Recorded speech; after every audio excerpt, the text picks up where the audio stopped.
dog's name was Rusty.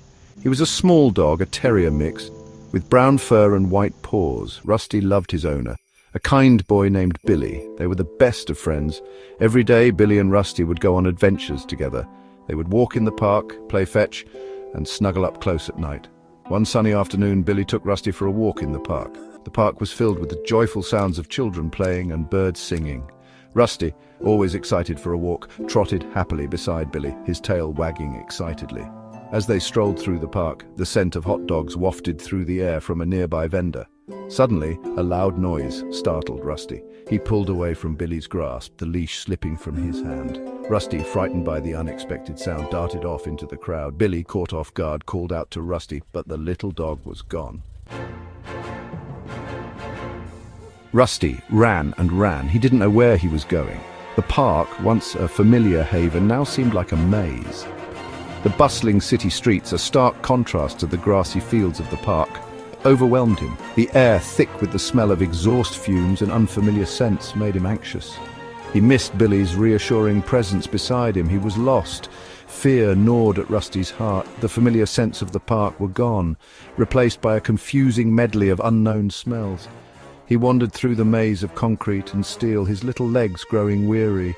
The city, a symphony of honking cars and bustling crowds, was a far cry from the peaceful park he knew. He missed Billy's gentle touch, the sound of his laughter as they played fetch. The park, with its sprawling green lawns and the sweet aroma of blooming flowers, seemed like a distant memory.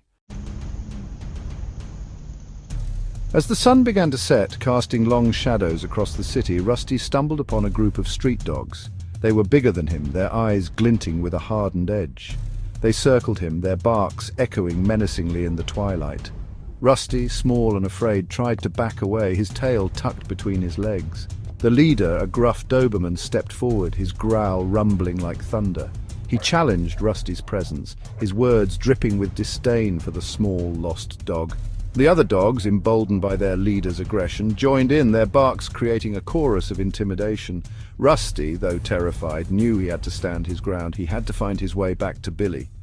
Gathering his courage, he barked back a small but defiant sound against the chorus of growls. He would not be intimidated. He would find his way back to Billy. He had to.